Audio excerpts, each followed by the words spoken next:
सरस शांति सुधारस सागरम सुचितरम गुणरत्नमहागरम भविक पंकज बोध दिवाकरम प्रतिदिनं प्रणमामि जिनेश्वरं प्रतिदिनं प्रणमामि जिनेश्वरं। अरिहंत वो है जिसने स्वयं की आत्मा के शत्रुओं का नाश किया है।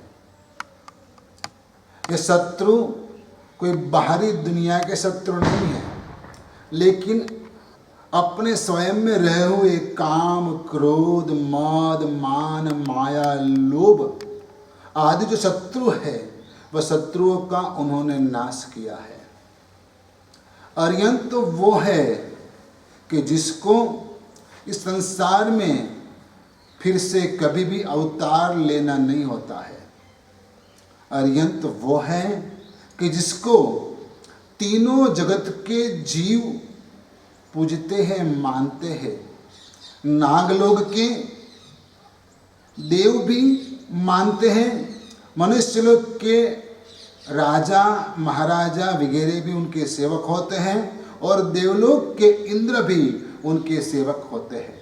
वैसे अरिहंत परमात्मा का जीवन का जो महत्वपूर्ण प्रसंग रहता है, वह प्रसंग को हम कल्याणक कहते हैं। कल्याणक यानी कि जिस आत्मा ने स्वयं की कल्याण के साथ साथ सारी दुनिया के कल्याण का सोचा और कल्याण का मार्ग दिखाया, कल्याण की राह दिखाई, वैसे आत्मा के जीवन प्रसंग को कल्याणक कहते हैं। चाहे वह माँ के गर्भ में आए, वह भी कल्याण के लिए, जन्म पाया कल्याण के लिए, दीक्षा ली कल्याण के लिए, केवल ज्ञान की यानी बोधि की प्राप्ति हुई कल्याण के लिए, और निर्वाण प्राप्त किया यानी कि संसार से मुक्त हो गए, देह को छोड़ दिया सदा काल के लिए, उसको भी कल्याणक कहते हैं। वैसे कल्याणक की आराधना हमें करने से हमारी आत्मा की पुण्य बढ़ती है, पुण्य की समृद्धि बढ़ती है, क्योंकि इस जगत के अंदर सबसे अधिक पवित्र और सबसे अधिक पुण्यात्मा यदि कोई भी है तो एकमेव अरिहंत परमात्मा है। भक्तामर स्तोत्र के अंदर मानतुंग श्री सजी महाराज ने बताया है कि जब इंद्र महाराज भगवान के चरणों को स्पर्श करते हैं, नमन करते हैं, तब इंद्र महाराज के सर के ऊपर मुकुट रहता है, वह मुकुट के अंदर मणि लगा हुआ रहता है। वह मणि भगवान के पांव के नख की, नाखून की प्रभा से चमकता है। यानी कि इंद्र महाराज के मस्तक पे रहा जो मुकुट, उसमें जड़ा हुआ जो मणि है, उसकी शोभा भगवान के चरणों के अंगूठे के नाखून से बढ़ती है।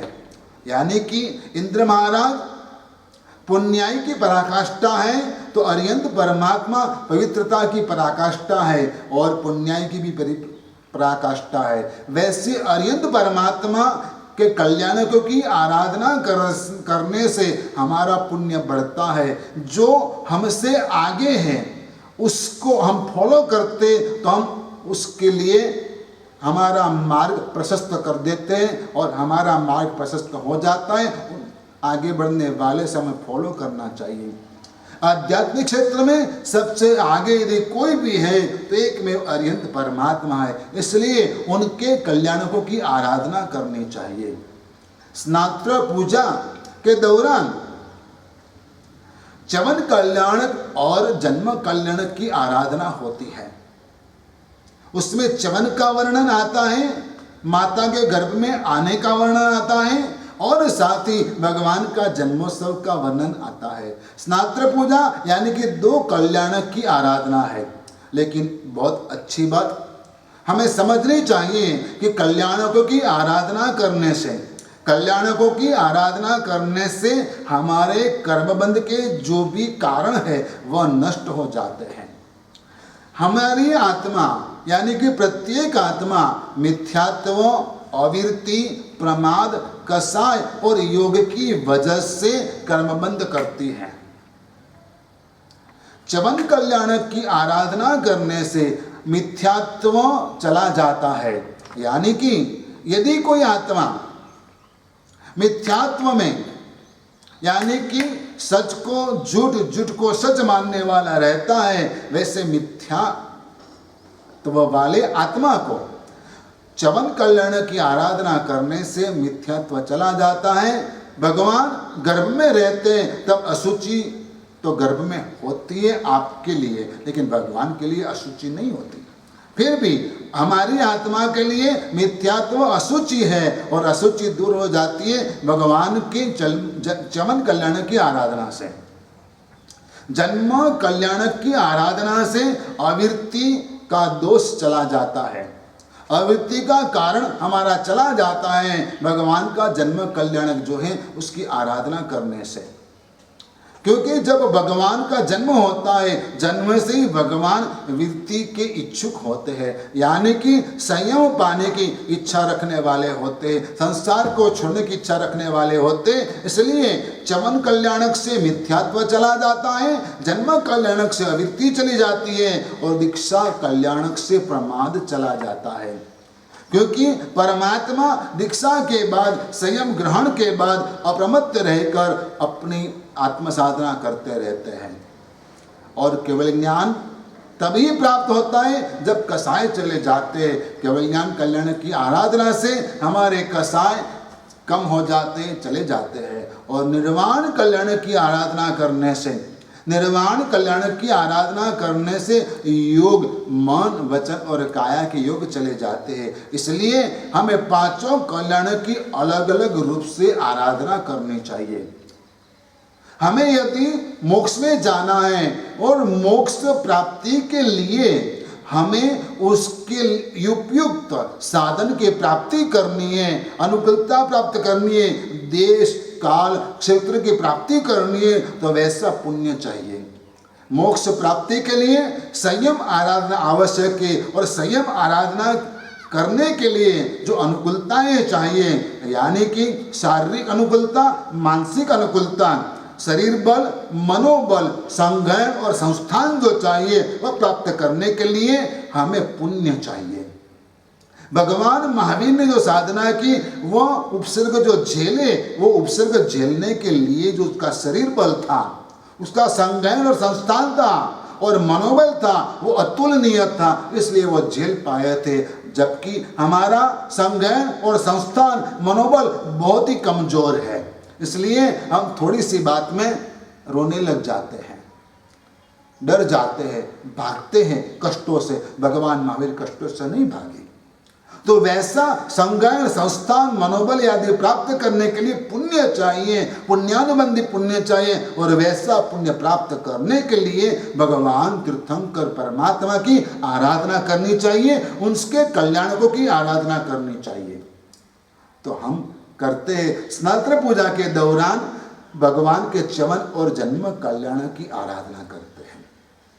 और भगवान का जन्म कल्याणक जो होता है इतना आनंद पूर्ण होता है च्यवन कल्याणक वगैरह, उसका वर्णन करते हुए हमारे महापुरुष पूर्वाचार्य थकते नहीं है।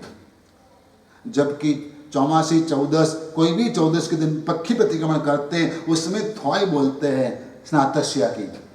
स्नातस्या प्रतिमस्य मेरु शिखरे सच्चा विभो शैशवे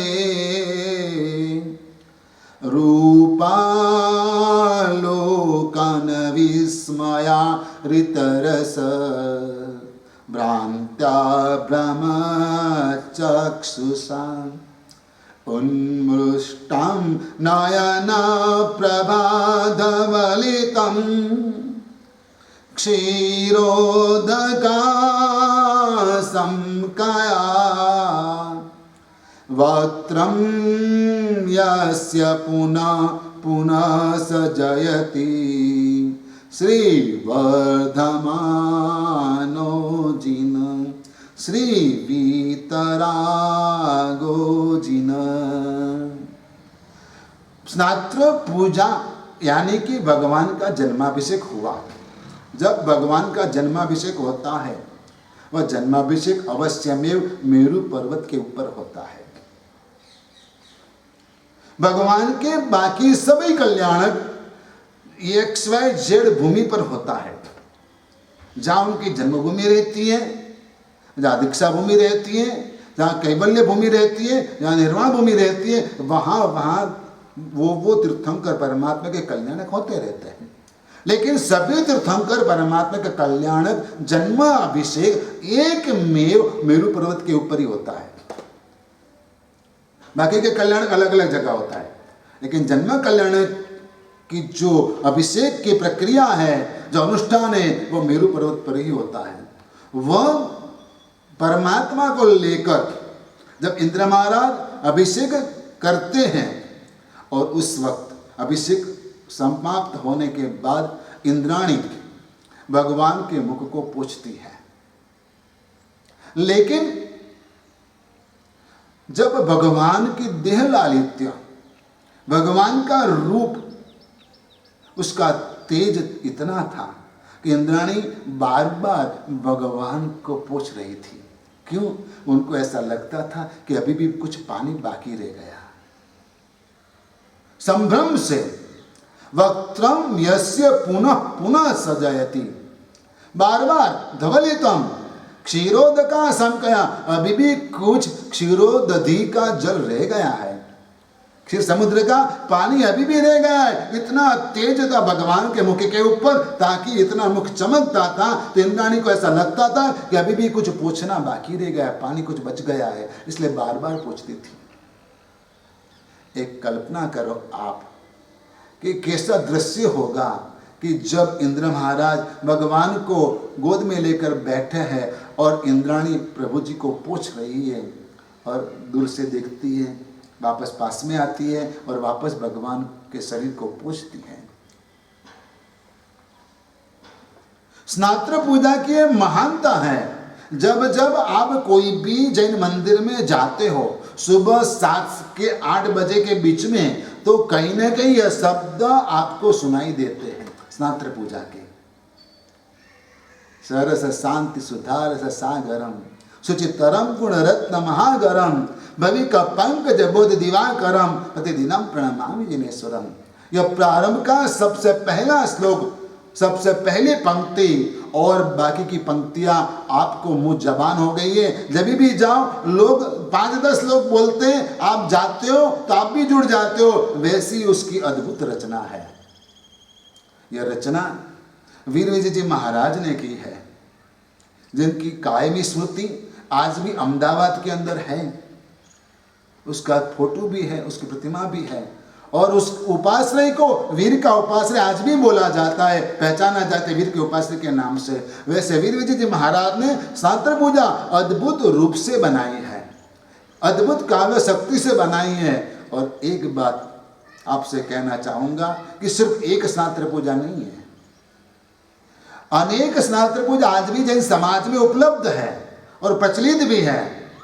जैसे कि खरतरगच्छ के अंदर देवचंद्र जी महाराज की बनाई हुई स्नात्र पूजा पढ़ाई जाती है। अचलगच्छ के अंदर क्षमालाभ जी महाराज की बनाई हुई स्नात्र पूजा पढ़ाई जाती है।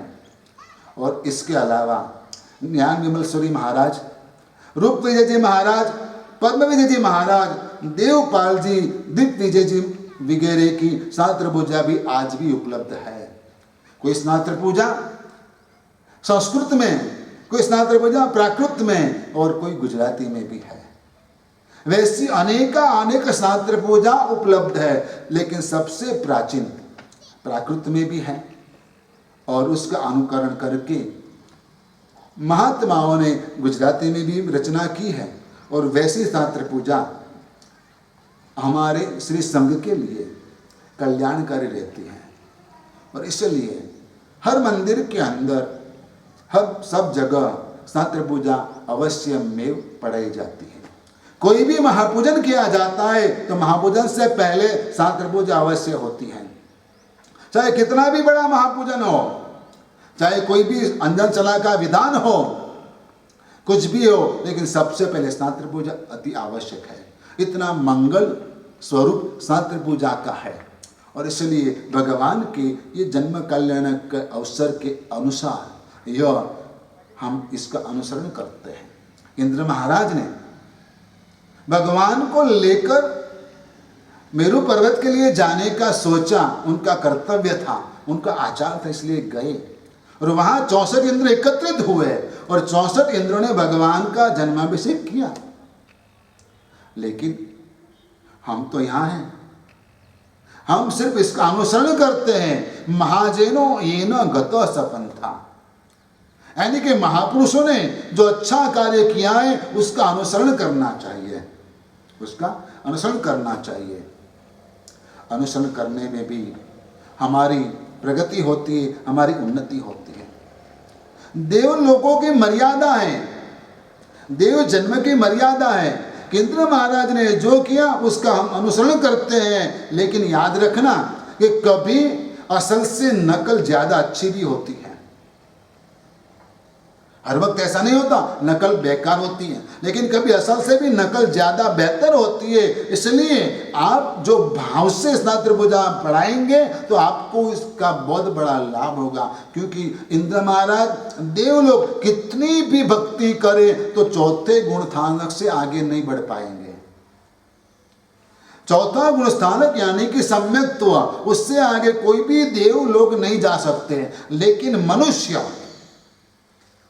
मोक्ष तक पहुंच पाता है। अर्यंत ना ध्याने अर्यंत बनी जासू, जिननी भक्ति करता करता जिन बनी जासू। लेकिन इंद्र महाराज जो कोई भी देवगति के देव है उसको कभी भी चौथे गुण स्थानक से आगे बढ़ने का चांस नहीं मिलता।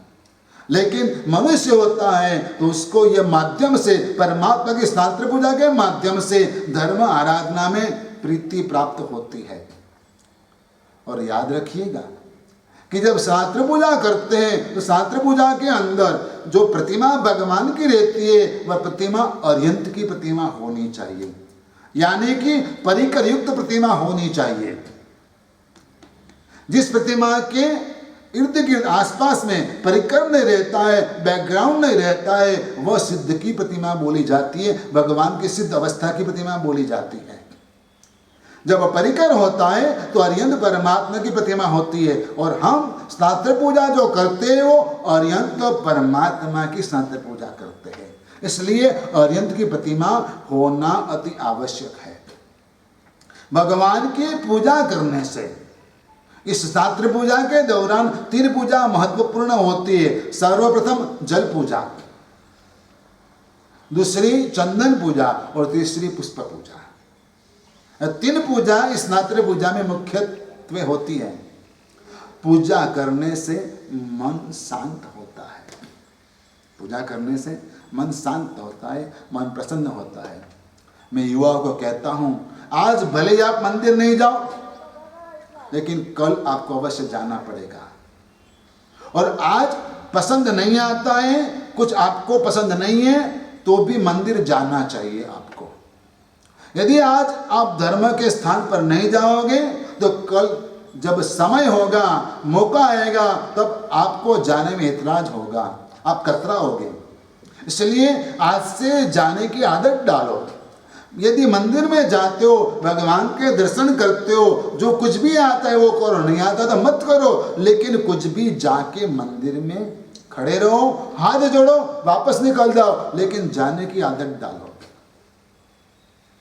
क्योंकि ये दुनिया बहुत मतलबी है। जब आप बाहर जाओगे, बाजार में जाओगे, सोशल लाइफ में जाओगे, आपको कहीं ना कहीं धोखा मिलेगा। आपका बेटा भी आपको धोखा दे सकता है, आपकी पत्नी, आपका पति भी आपको धोखा दे सकता है। तब कहां जाके रोओगे? इसलिए धर्म के स्थान में आओ, धर्म आपको संभाल लेगा, धर्म आपको समझाएगा कि जैसा मेरा कर्म यदि धर्म के स्थान में नहीं आओगे तो आपको सुसाइड करने का विचार आएगा, व्यसन के आदी बन जाओगे, आप एडिक्ट हो जाओगे। लेकिन धर्म करोगे तो आप बच पाओगे। इसलिए पूजा करने से मन की शांति प्राप्त होती है। अवश्य परमात्मा की पूजा करनी चाहिए, मन शांत होता है पूजा करने से। दूसरी बात, शांत मन स्थिर होता है, बैलेंस्ड रहता है। शांत मन स्थिर होता है, बैलेंस्ड रहता है। और जब मन स्थिर होता है तो मन में शुभ ध्यान लगता है, आत्मा शुभ ध्यान में जुड़ जाती है। और शुभ ध्यान में जुड़ने से शुक्ल ध्यान तक हम पहुंच पाते हैं। और शुक्ल ध्यान हमें मोक्ष प्रति ले जाता है, जो मोक्ष हमें शाश्वत सुख देता है। इसलिए हमारे पूर्वाचार्य ने कहा है कि जो आत्मा त्रिकाल यानी कि तीनों टाइम भगवान को सच्चे भाव से पूजता है, अलग अलग रूप से भक्ति करता है, तो वह 3 या 7-8 भाव में मोक्ष में जाता है। और इसलिए हमें हमारी आत्मा के कल्याण के लिए भगवान की पूजा करनी है। भगवान तो निर्मल है, हम मलिन हैं, इसलिए हमें भगवान की पूजा करनी है। भगवान को आपकी पूजा की कोई आवश्यकता नहीं। एक बात बताऊं कि आप जब बाहर जाते हो तो अलमारी में से, वार्डरोब से कपड़े निकालते हो। वार्डरोब में जो कपड़े रहते हैं वो कैसे लगे हुए रहते हैं? हैंगर के ऊपर लगे रहते हैं ना। और जब आप प्रोग्राम अटेंड करके आ गए, आपका ड्रेस बहुत बढ़िया है, महंगा वाला है, तो आप वापस वो ड्रेस को कहाँ रखोगे? वापस वार्डरोब में रख देंगे, हैंगर पर टांग देंगे। तो आपको हैंगर को कपड़े की आवश्यकता कि कपड़े को हैंगर की आवश्यकता? किसको किसकी आवश्यकता है? हैंगर तो ठीक वैसे पहले भी था, आज भी है, लेकिन हैंगर के ऊपर आप कपड़े टांगते हो, लगाते हो तो कपड़ा सुरक्षित रहता है। ठीक वैसे आपका मन, जब आपका काम है तब उसका उपयोग करो, जब मन का कुछ काम नहीं है तो वापस हैंगर पे टांग दो। वो हैंगर मेरे परमात्मा, मेरे भगवान है। आपके मन को आपका मेरा भगवान स्वस्थ रखेगा, स्वच्छ रखेगा, शुद्ध रखेगा। एक बार ऐसा हुआ, बंबई के अंदर सब ट्रेन, लोकल ट्रेन बंद थी और टैक्सी भी हड़ताल, सिर्फ बस चालू, बेस्ट की बसें चालू थी। इतनी गिरदी हो गई, बात मत पूछो। एक्स्ट्रा बसेस भी दौड़ने लगी, फिर भी कंट्रोल नहीं हो पाया। सुबह से जैसे तैसे लोग अपने अपने कारोबार में पहुंचे थे। शाम के समय सब लौटने लगे। एक मैनेजर अपने हाथ के अंदर 2 झोले पकड़ के भागा। जैसे तैसे करके वो बस में तो चढ़ गया, पीछे से धक्का और चढ़ गया, पहुंच गया बस के अंदर। 2 झोले थे, एक हाथ में पकड़ लिया और एक हाथ से हैंडल पकड़ा ताकि गिर न जाए। इन बिटवीन बस तो चालू हो गई। कंडक्टर आया, ticket ticket ticket ticket ticket. अब टिकट लेने के लिए पैसे निकालने हैं, दोनों हाथ बिजी है, एक हैंडल के ऊपर है और एक बैग में है। क्या जेब में डाल के ले लेने का बोलेगा? तेरा हाथ से डाल के ले ले पैसा? नहीं, कभी कोई नहीं कहता ऐसा। एक हाथ खुला करना है, कौन सा हाथ खुला करोगे आप? सीधी बात है कि आप हैंडल वाला हाथ खुला करोगे। वैसा ही किया उसने, हैंडल वाला हाथ खुला किया, जेब में डालने गया, बस के आगे कोई गाय आ गई, जोर से ब्रेक लगी, धक्का लगा, धड़ाम करके सब गिरे। बस जब भी तकलीफ आती है हम हैंडल छोड़ देते हैं, बैग नहीं छोड़ते। हैंडल के स्थान पर हमारे भगवान है। जब भी परेशानी आए भगवान को पकड़ के रखो, हैंडल को पकड़ के रखो, बच जाओगे। हैंडल वाला हाथ छोड़ा नहीं होता और दो झोले दो पांव के बीच में फंसाए होते तो यह हालत नहीं होता। लेकिन जो ममत्व है, जो लगाव है, वह पैसे के ऊपर है, इसलिए झोले छूटते नहीं, हैंडल छूट जाता है। आपको लगाव भगवान के प्रति लाना है, आपको भगवान के प्रति लगाव लाना है, तब जाके आपकी आत्म कल्याण होगी, आपको शांति मिलेगी, प्रसन्नता मिलेगी। चित्त प्रसन्नेरे पूजन फल कयो।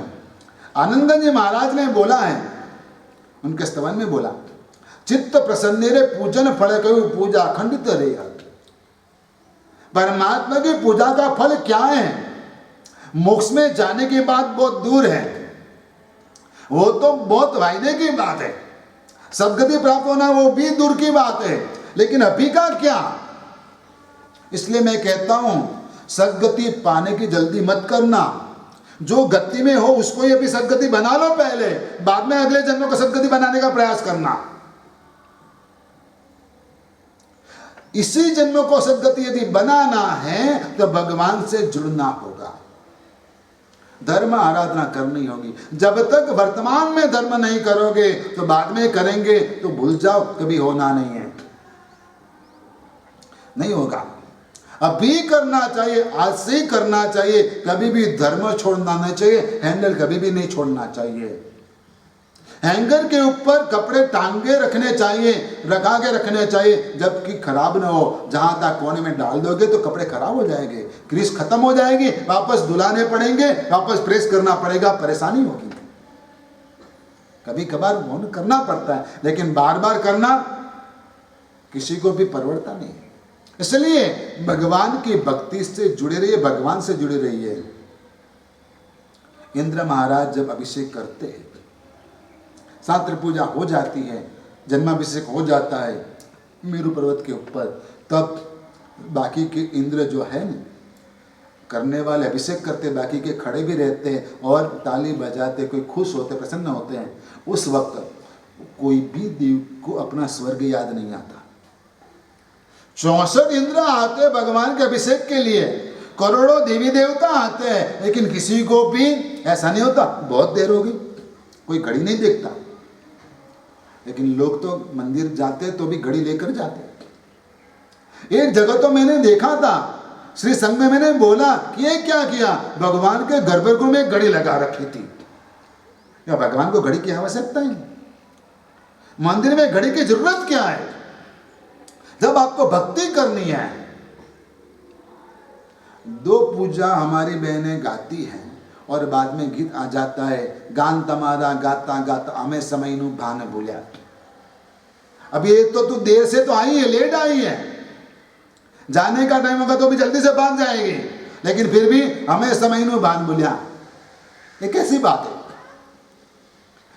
कोई भी देवों को कभी भी स्वर्ग लोग याद नहीं आता।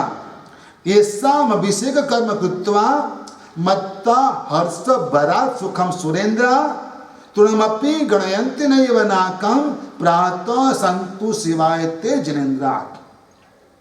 जिसका अभिषेक करने के बाद आनंदित हुए हैं और आनंद से मत्त बने हैं, वैसे देवों को क्या होता है? मत्ता हर्ष भरा सुखम सुरेंद्र, हर्ष से आनंद से प्रसन्न हो गए, मत्त बने हैं। वैसे देव क्या सोचते हैं कि तृणमपि गणयंति नैव नाकम प्रातः संतु शिवाय ते जिनेन्द्र। स्वर्ग लोक को तृणवत समझते हैं, घास फूस समझते हैं, कुछ नहीं मानते भगवान के जन्माभिषेक के सामने। वैसे भगवान हमारा कल्याण करने वाले हो, वैसे तीर्थंकर परमात्मा हमारा कल्याण करने वाले हो। जो भगवान का हम स्नात्र कर रहे हैं, जो भगवान का हम जन्माभिषेक कर रहे हैं, वह जन्माभिषेक जो भगवान का करते हैं वह भगवान कैसे है? सरस शांति सुधारस सागरम। मेरे भगवान प्रसम रस के सागर है, यानी कि प्रसम रस हमारे लिए अमृत समान है। लेकिन अमृत मीठू स्वर्गे नीठू सूरवधु गावती। मनुष्य लोक में तो अमृत है ही नहीं, जैसे अमृत तो देवलोक में है, लेकिन यहां कौन सा अमृत है? तो प्रसम सुख रूप का अमृत है। यानी कि समता का सुख है जो भगवान के आलिंगन से प्राप्त होता है। प्रसम रस निमग्नम दृष्टियुग्मम प्रसन्नम। भगवान कैसे? तो प्रसम रस में निग्न है। आप कोई व्यक्ति के पास जाओगे ना तो उसका क्रोध देखकर आप डर जाओगे, उसके पास बैठने का आपको मन नहीं होगा, आप भाग जाओगे। और कोई व्यक्ति के पास जाओगे तो ज्यादा टाइम बैठने का आपको मन होगा। उसकी ऐसी ओरा होती है। लेकिन हमारे भगवान की ओरा कैसी है? शांत ओरा है, प्रसन्न ओरा है, प्रशांत और सौम्य ओरा है। प्रसम रस निमग्नम दृष्टियुग्मम प्रसन्नम। आंखें प्रसन्न दिखती है, भगवान की मुख प्रसन्न दिखता है, सौम्य दिखता है, शांत दिखता है। तारा रे नयना प्याला प्रेम ना भरा, प्रेम ना भरा दया रस ना भरा। तारा रे वाला तारा रे नयना प्याला प्रेम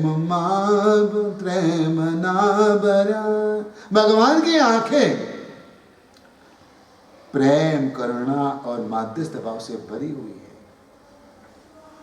उनकी आंखों में से प्रेम की धारा बहती है। कभी आपको भगवान के सामने बैठने का मन होता है, समय मिलता है तो थोड़ी देर बैठना और देखना कि भगवान की आंखों से अमी की वृष्टि हो रही है और मैं उसमें स्नान कर रहा हूं। अमीय भरेली नजरे निहाल। भगवान की प्रतिमा कैसी है? अमीय भरी मूर्ति रची रे उपमा घटे न कोई। अमीय भरी मूर्ति रची रे उपमा घटे न कोई। शांत सुधार से झील तीरे निरखत तृप्ति न होय। वैसी भगवान की प्रतिमा है। अमीय भरी मूर्ति रची रे उपमा घटे न कोई। भगवान की प्रतिमा को किसी के साथ आप तुलना नहीं कर सकते। कैसी प्रतिमा? ऐसे तुलना नहीं कर सकते, क्योंकि हमारे लिए प्रतिमा स्वयं भगवान है। घर में आपके पिताजी का फोटो है, आपके दादाजी का फोटो है, वो इस दुनिया में नहीं है, चल बसे है। ये फोटो का कोई अपमान करेगा तो क्या होगा? कोई नेताजी का स्टेच्यू चौराहे पे लगा हुआ रहता है और कोई इसका अपमान करता तो क्या होता है? क्यों? कि स्टेच्यू को भी साक्षात मानते हो, फोटो को भी वही मानते हो। वैसे तीर्थंकर परमात्मा जिन परिमा जिन सरीखी, जिन परिमा जिन सरीखी, भगवान की प्रतिमा भगवान बराबर ही है। क्यों? कि भगवान स्वयं जब जीवित थे तब कुछ साल के लिए थे, उतने सालों में ही उन्हें कोई आत्मा के ऊपर उपकार किया।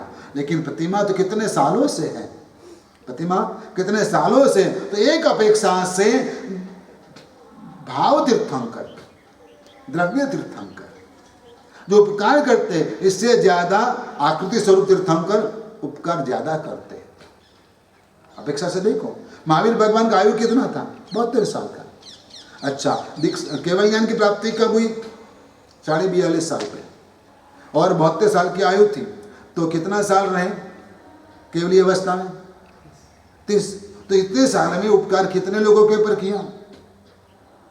लेकिन आज 2600 साल होने आए तो कितने लोगों के ऊपर ये प्रतिमा ने उपकार किया?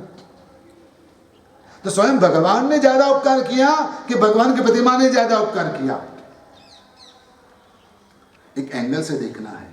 इसलिए हमारे लिए भगवान की प्रतिमा एक बहुत बड़ा आलम्बन है, क्योंकि आलम्बन के बिना हम टिक नहीं पाते। हमको एकाग्रता प्राप्त करने तो कोई आलम्बन हमें चाहिए। तो भगवान की प्रतिमा हमारे लिए सबसे बड़ा आलम्बन है। और वो प्रतिमा कैसी है? भगवान के मुख के पर कोई क्रोध की रेखा नहीं है, क्रोध की कोई रेखा नहीं, न राग न द्वेष, कुछ नहीं देखने को मिलेगा भगवान की प्रतिमा के ऊपर। कई देवों की प्रतिमा क्रोध वाली होती है, डर जाते हम देखकर, इतना भयंकर क्रोध, इतने हिंसक स्वरूप, हम डर जाते। लेकिन अरिहंत की प्रतिमा सौम्य और शांत होती है। किम कर्पूरमयम सुधा रसमयम, किम चंद्र रुचिरमयम, किम लावण्यमयम महामणिमयम, कारुण्य के लिए मयम। क्या एक कर्पूर से बनी प्रतिमा है? कर्पूरमय, या अमृत से बनी प्रतिमा है, या तो चंद्र की चांदनी से बनी प्रतिमा है। क्या लावण्य है, क्या रूप है, कैसे सौम्य और शांत स्वरूप है मेरे भगवान का। वैसे भगवान को देखकर हमें शांति की प्राप्ति होती है। इसलिए सरस शांति सुधारस सागरम, प्रसन्न रस के सागर है मेरे परमात्मा। वैसे परमात्मा का मैं स्नात्र कर रहा हूं, वैसे परमात्मा का मैं स्नात्र कर रहा हूं, वैसे परमात्मा को मैं नमस्कार कर रहा हूं। शुचितरम, भगवान मेरे परम शुद्ध है, परम पवित्र है। जो खुद पवित्र होता है और दूसरे को पवित्र करता है उसको परम पवित्र कहा जाता है। राग गयो तुझ मना था की ते हम चित्रन को, रुधिर आमी सती राग गयो तुझ जन्म थी दूध सहोदर होत। उसके खून में भी राग नहीं। किसी के खून में हिंसा होती है, किसी के खून में क्रोध होता है, किसी के खून में कामना और वासना होती है, लेकिन भगवान के खून में सौम्यता है, शांति है, प्रसन्नता है। राग गयो, रुधिर आमिषति राग गयो, खून में ही नहीं है। वैसे मेरे भगवान है, अत्यंत शुद्ध है। और मेरे भगवान कैसे हैं? शुचितरम गुण रत्न महागरम, गुण रत्नों की खान। खीण और खान दोनों में कोई फर्क है? खीण में क्या होता है, झील में क्या होता है?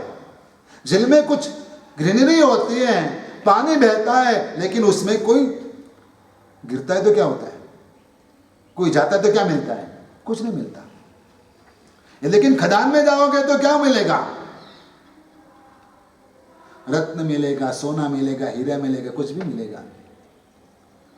झील और खीण इतना फर्क है। गुजराती में खान बोलते और खीण बोलते, दोनों का अलग अलग शब्द है, लेकिन उसका अर्थ आपको समझना चाहिए। भगवान कैसे? झील जैसे नहीं, लेकिन खान जैसे, खदान जैसे, उसमें से रत्न मिलते हैं। दूसरी बात, भंडार होता है, भंडार खाली हो जाता है, लेकिन खदान कभी खाली नहीं होती। खान और खजाना, खदान और खजाना। खजाना कभी भी राजा महाराजा को खाली हो जाता है, सरकार गवर्नमेंट का भी खाली हो जाता है। दुनिया की कई सरकारें, कई गवर्नमेंट के भंडार खाली हो गए, खजाने खाली हो चुके हैं, सबके ऊपर कर्जा है, सब राष्ट्रों के ऊपर कर्जा है। लेकिन जो खदान रहती है उसमें से तो कुछ न कुछ कभी न कभी निकलता रहता, मिलता रहता, कभी खाली नहीं होता। मेरे भगवान खजाने जैसे नहीं, लेकिन खदान जैसे, खीण जैसे नहीं, खान जैसे। गुण रत्न महागरम, अनेक अनेक गुण है मेरे भगवान के अंदर, अनंत गुण है। कितने? अनंत गुण है। और वैसे अनंत गुणवान भगवान गुण रत्न महागरम, शुचितरम गुण रत्न महागरम, भविक पंकज बोध दिवाकरम, भविक पंकज बोध दिवाकरम, यानी कि भव्य आत्मा। आत्मा के 3 प्रकार हैं, भव्य, अभव्य और जाति भव्य। भव्य आत्मा वह है कि जो कुमारी का युवती जैसा है, कन्या जैसा है, जिसकी शादी होगी तो इसके बाद बच्चा होने की संभावना है, यानी कि वह आत्मा मोक्ष में जाने के लिए योग्य है। भव्य आत्मा को ऐसा दृष्टांत दिया गया है। अभव्य आत्मा वंध्या स्त्री जैसा है, उसको कभी संतान होना ही नहीं। अभव्य आत्मा कभी भी मोक्ष में जाने वाला नहीं। जाति भव्य आत्मा योग्यता है, लेकिन कभी भी वो आगे बढ़ नहीं पाएगा। तो वैसे जो भी आत्मा भव्य आत्मा है, वह आत्माओं के लिए भगवान सूर्य समान है। जबकि तालाब के अंदर कमल खिलते हैं तो किस हिसाब से खिलते हैं, किस वजह से खिलते हैं? सूर्य के प्रकाश की वजह से खिलता है। यदि मान लो ये दुनिया में सूर्य नहीं होता तो क्या होता? लाइफ संभव नहीं होती। आज सभी को आधा घंटा सुबह सुबह धूप में खड़ा रहना पड़ता है। क्यों? विटामिन डी प्राप्त करने के लिए। विटामिन डी चाहिए, धूप में खड़े रहो। हाँ, तो भगवान हमारे सूर्य ऐसे, उससे विटामिन डी क्या, सब तरह के विटामिन मिल जाते हैं, मल्टीविटामिन मिलता है। इसलिए भगवान हमारी आत्मा के लिए सूर्य समान है, और सूर्य से उगने से, सूर्य के आने से संसार के अंदर पाप कम होते हैं, क्योंकि ज्यादातर पाप रात को होते हैं। चोरी वगैरह रात को ज्यादा होता है। सूर्य के आने से आत्मा के अंदर का अंधकार चला जाता है। भगवान की भक्ति से हमारे आत्मा का अंधकार कर्मों का चला जाता है। पापम क्षणाक्षय मुपैत शरीर बाजाम, एक क्षण के अंदर चला जाता है भगवान की भक्ति करने से। जैसे कि अंधेरा छा गया है, और यदि आप एंट्री करते हो, आपको बटन पता है और स्विच ऑन करते हो, उजाला हो जाता है, अंधेरा अपने गायब हो जाता है। ठीक वैसे भगवान आपके हृदय में आते हैं तो आपके हृदय में से पाप चला जाता है, अशुभ कर्म चले जाते। इसलिए मेरे भगवान कैसे हैं?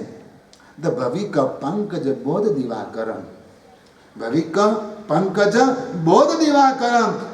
दिवाकर यानी कि सूर्य समान मेरे परमात्मा है। वैसे परमात्मा को प्रतिदिनम प्रणमामि जिनेश्वरम, वैसे परमात्मा को मैं प्रतिदिन नमस्कार करता हूँ। मैं बार बार कहता हूँ कि रोज सुबह मंदिर जाओ, आप भगवान से प्रार्थना करो। रोज सुबह मंदिर जाओ, आप भगवान से प्रार्थना करो, और हर रात हर शाम भगवान के पास जाओ, भगवान को थैंक यू बोलो कि आज का दिन बहुत अच्छा गया। धन्यवाद दो भगवान को। आपका कोई छोटा सा काम कर देता है तो आपको उसको थैंक यू कहना पड़ता है, और आप कहते हो। तो जबकि भगवान तो आपके ऊपर इतनी कृपा बरसा रहे, इसकी वजह से आप जीवित हो। कोई स्कूटर वाले ने आपको टक्कर नहीं लगाई, आप आराम से बच गए। आपका दिन बहुत अच्छा गया, आपके बहुत सारे काम हो गए, तो भगवान को आकर थैंक यू बोलना।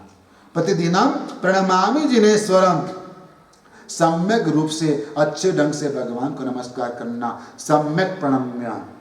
मानतुंग सुरेश्वर जी महाराज क्या कहते हैं? सम्यक प्रणम्य। हमारे यहाँ 3 शब्द है, सम्यक ज्ञान, सम्यक दर्शन, सम्यक चरित्र। लेकिन मानतुंग सुरेश्वर जी महाराज ने चौथा शब्द एक अलग से दिया, सम्यक प्रणम्य। भगवान के पास जाकर नमस्कार करो, लेकिन अच्छे से करो। आप भगवान के पास जाते हो, भगवान का दर्शन करने को आपको आता है क्या? आपको भगवान दिखाई देता है क्या? कौन आया कौन गया वो दिखाई देता है, कितना गंदा है, क्या सफाई नहीं है वो दिखाई देता है, लेकिन कभी भगवान दिखाई दिया आपको? जब आप भगवान के दर्शन करते हो तब आपको भगवान दिखाई देना चाहिए। और इसलिए चैतवंदन भाष्य में बताया है कि जब भगवान की पूजा करते हो, दर्शन करते हो, तब सभी दिशाओं का त्याग कर देना चाहिए। दिशित्री का त्याग, 3 दिशाओं का त्याग कर देने का, आसपास में देखने का नहीं और पीछे भी देखने का नहीं, सिर्फ सामने देखने का। सम्यक प्रणम्य, अच्छे से हाथ जोड़कर प्रणाम करना, सिर झुक के प्रणाम करना, थोड़ा कमर से झुकना भाई साहब, घुटने टेकना भगवान के सामने। जैन शास्त्र में बहुत बढ़िया बात बताए हैं, और सब जगह साष्टांग दंडवत प्रणाम बताए, लेकिन जैन धर्म में पंचांग प्रणिपात प्रणाम बताया है। साष्टांग दंडवत में सीधे से लेटना है, उल्टा होके, और हाथ जोड़ना है। अच्छी प्रक्रिया है, कोई गलत नहीं है। लेकिन जैन धर्म की एक मौलिक प्रक्रिया है पंचांग प्रणिपात प्रणाम, यानी कि 5 अंगों को जमीन पे लगाना और झुक के भगवान को प्रणाम करना। ये झुकी हुई अवस्था है हमारी, गिरी हुई नहीं, झुकी हुई। और जब झुकते हो ने, कुछ बर्तन नमाते हो, झुकाते हो, तो उसमें से कचरा कुछ भी हो रहता है, गंदा पानी वगैरह खाली हो जाता है, कुछ भी खाली हो जाता है। तो भगवान के पास जाकर हमें खाली होना है। हमारा दिमाग में जो कचरा भरा हुआ है वह खाली करना है, इसलिए झुकना है।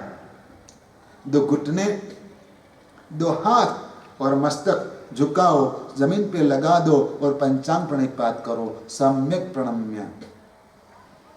नमस्कार महामंत्र के अंदर 5 बार बोला, नमो अरिहंताणम, नमो सिद्धाणम, नमो आयर्याणम, नमो वज्जायणम, नमो लोहे सव्व सावणम।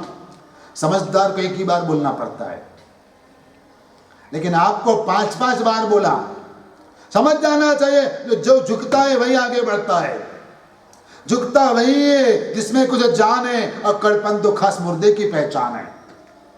झुकता वही है जिसमें कुछ जान है, और कड़पन तो खास मुर्दे की पहचान है। जो झुकता है वही आगे बढ़ पाता है। इसलिए झुकना सीखो, नमस्कार करना सीखो। नमस्कार करना चाहिए। और आप मुझे बताइए ये प्रक्रिया कितनी बढ़िया है। आज दुनिया को भी नमस्कार करना सीखना पड़ा, सेकंड छोड़ दिया सबने। क्यों? कि सच तो यही था, सेकंड करना छोड़ना पड़ा, गले लगना छोड़ना पड़ा, और नमस्कार करके अभिवादन करना पड़ता है। दुनिया के नेताओं को भी नमस्कार की प्रक्रिया करके देखो, हाथ जोड़कर गुस्सा करके दिखाओ मुझे। हाथ जोड़ के कोई गुस्सा कर पाता है क्या? कभी नहीं होगा। आजा दिखा दे तो, अरे नहीं निकलता अंदर से आवाज। हाथ जोड़ के नमस्कार की मुद्रा में आप अभिमान भी नहीं कर पाते हो, तब तो अक्कड़ रह से सीना तानना पड़ता है। नमस्कार की अवस्था में नम्र होना पड़ता है। तो सिर्फ हाथ जोड़ने की प्रक्रिया जो है, नमस्कार की प्रक्रिया जो है, वह भी, ये मुद्रा भी इतनी प्रभावक है, आपको क्रोध और मान से दूर रखती है, 2 कसायों से बचा लेती है। और इसलिए आपको नमस्कार अच्छे से करना चाहिए। नमस्कार करना, झुकना, वह मेरे भगवान की आज्ञा है। किसी को भी ऑर्डर करना है तो ऑर्डर की लैंग्वेज क्या होती है? आओ, बैसो, उठो, खाओ, जाओ, भागो। आखिर में शब्द में अंत में ओ आता है। क्या आता है? ओ आता है। ठीक वैसे नमो भगवान की आज्ञा है, नमो। बाकी कोई जगह ऐसे आदेशात्मक बात भगवान ने नहीं की, लेकिन इस जगह पर शास्त्रकार भगवंतों ने आदेशात्मक बात की, ऑर्डर की लैंग्वेज बताई कि नमो। किसको? अरिहंतों को, सिद्धों को, आचार्यों को, उपाध्याय को, साधु को नमो।